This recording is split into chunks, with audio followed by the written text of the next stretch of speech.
Hello guys, welcome back to my vlog. सबैजना सञ्चारमा हुनुहुन्छ होला। आज चाहिँ म माथि हजुरको घरमा आएको छु।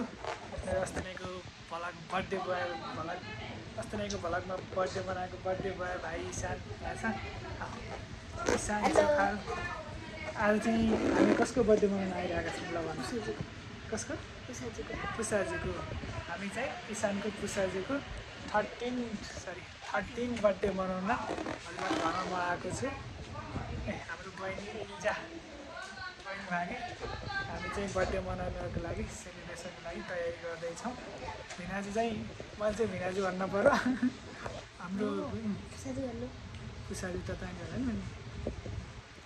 भिनाजुको बर्थडे मनाउन आएको छौँ। अनि भन्छ साथीहरू, म चाहिँ तपाईँलाई मेरो दिदीलाई इन्ट्रोड्युस गर्न चाहन्छु। दिदी चाहिँ 9 वर्षपछि जापान आउनुभएको छ। सरी, नेपाल आउनुभएको छ 9 वर्षपछि। अनि म चाहिँ दिदीलाई चाहिँ मेरो भ्लगमा स्वागत गर्न चाहन्छु। ल दिदी आउनु। दिदी तपाईँको नाम भनिदिनुहोस्। हेलो, मेरो नाम नेहा, म चाहिँ उसको दिदी। अनि के भन्ने? हामी चाहिँ दिदी भिनाजुको बर्थडे मनाउन आएका छौँ। भिनाजु चाहिँ डाइरेक्ट जापानबाट ल्यान्डिङ गर्दै हुनुहुन्छ। भिनाजुको स्वागतको लागि चाहिँ हामी अलरेडी फुल प्रिपेयरको साथमा बसेका छौँ बर्थडेको लागि। ल दिदीलाई पनि धेरै वर्षपछि भेट भएको। अनि के भन्छ, कङ्ग्रेचुलेसन त भनिसकेँ। दिदीको बिहे भएको मलाई थाहा थिएन। अनि दिदीको बिहाको लागि चाहिँ कङ्ग्रेचुलेसन पनि भनिसकेँ। अनि चाहिँ अब चाहिँ हामी भिनाजुलाई एयरपोर्टमा बोलाइ डिस्टर्ब गर्नु। अब चाहिँ हामी भिनाजुलाई एयरपोर्टमा लिन जाँदैछौँ स्वागत गर्नको लागि। भिनाजु चाहिँ डाइरेक्ट जापानबाट ल्यान्डिङ गर्दै हुनुहुन्छ। अनि आज चाहिँ हामी भिनाजु आएपछि चाहिँ भ्लगमा स्वागत गर्छौँ। ओके। फेस चाहिँ अलि आज कस्तो गाडी काटेको अलि फेस जस्तो। गाइस, यता चाहिँ हजुरआमाले ज्वाइँको बर्थडेको लागि चाहिँ प्रिपेरेसन हुँदैछ। सेलरोटी, सरी के रोटी भन्छ अरे? के रोटी भन्छ अरे? पुरी तयार हुँदैछ। हाम्रो हजुरआमालाई पनि भ्लगमा स्वागत गरौँ। मिठो रोटी गराउनुहुन्छ हजुरआमाले। चटनी कुरा चटनी कता गयो? ल हजुरआमा हेरेर सक्नुहुन्छ। हाम्रो हजुरआमा यता अर्को हजुरआमा चटनीको लागि चाहिँ यता सिलम, काँक्रो अनि आलु रेडी हुँदैछ। अब चाहिँ हाम्रो भिनाजुको वेटिङ छ। भिनाजु कतिखेर ल्यान्ड हुनुहुन्छ खै? हाम्रो भिनाजु फेरि जापानबाट सिधै यहाँ ल्यान्ड हुँदै हुनुहुन्छ। ट्याक्क स्वागत गर्ने हो यहाँबाट।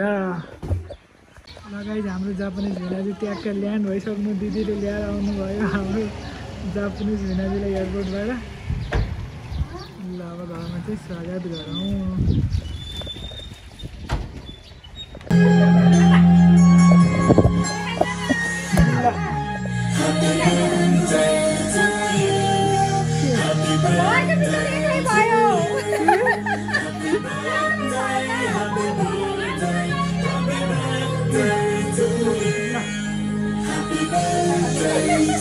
तपाईँले गएर हेल्प गर्नु न। तपाईँ बस्नु कहाँ?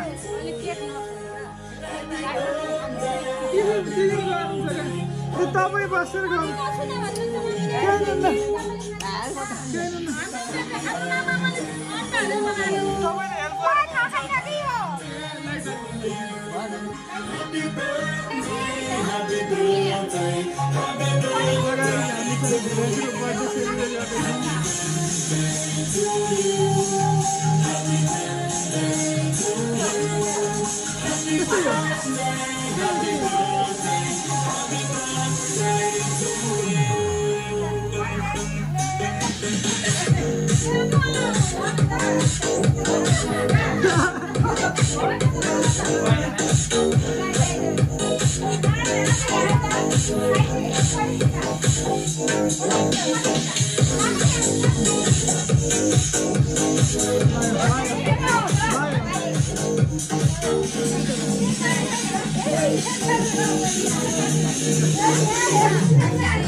तपाईँ दुईजनाले लाउनु पहिला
तपाईँहरूलाई आजको ब्लग कस्तो लाग्यो यहाँसम्मको आई होप तपाईँ सबैजनाले इन्जोय गर्नुभयो होला।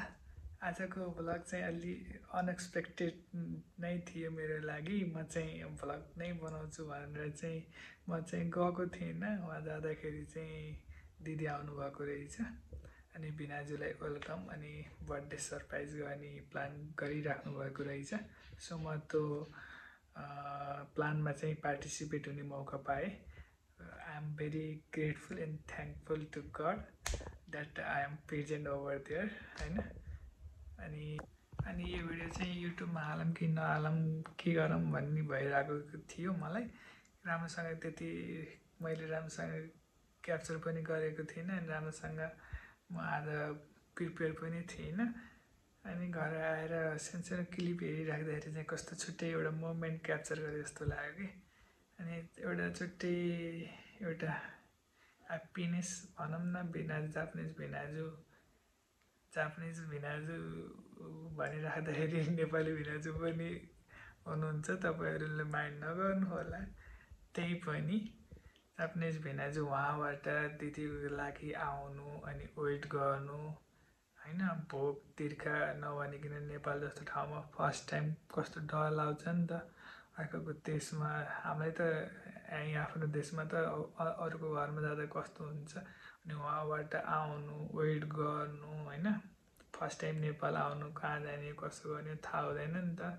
त्यही पनि साहस देखाएर त्यहाँसम्म आउनु भनेको चाहिँ ठुलो कुरा हो है गाइस। त्यो साहसलाई चाहिँ म हाम्रो बिनाजुलाई चाहिँ त्यो साहसप्रति चाहिँ मलाई धेरै नमन छ। दिदीप्रति पनि मेरो नमन छ, आदर प्रणाम नमस्कार। धेरै धेरै ग्रेटफुल छु म। अहिले चाहिँ मलाई निद लागेर यस्तो भएको छ होइन।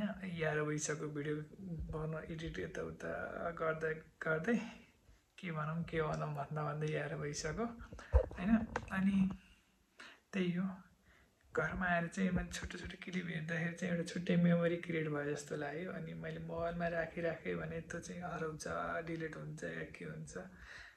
अनि त्यो चाहिँ बरु छोटो मिठो राम्रोसँग क्याप्चर नभए पनि युट्युबमा राख्छु।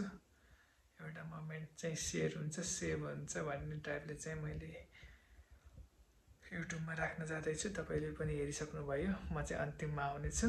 दिदी भिनाजुको चाहिँ माया सधैँ गाढा रहिरहोस्, एक आपसमा केयर अनि अन्डरस्ट्यान्डिङ अनि बन्ड बढी इन्क्रिज भइराखोस्। अनि म भाइले त के भनौँ र, धेरै होइन, त्यही हो, धेरै माया अनि लट्स अफ ब्लेसिङ। भगवान्ले आँटा चिताको सबै पुऱ्याउनु होला भन्न चाहन्छु। अनि चाहिँ आजको मोमेन्टको लागि चाहिँ म धेरै थ्याङ्कफुल छु। आई होप तपाईँ भ्युवर्सहरूले पनि यहाँसम्म हेर्नुभयो होला। कस्तो लाग्यो? अहिले चाहिँ रातिको 10 बजेको छ। मलाई चाहिँ यो भिडियो एडिट गरिराखेको थिएँ। अनि केही मोमेन्ट तपाईँलाई सेयर गर्न मन लाग्यो। सो मैले चाहिँ मेरो थोरै कुराहरू राखेँ। मैले भ्लगको सुरु पार्टमा नराखे पनि अन्तिम पार्टमा राखेको छु। तपाईँले माइन्ड नगर्नु होला। अनि त्यही भन्न चाहन्छु, शुभरात्रि। See you in another vlog.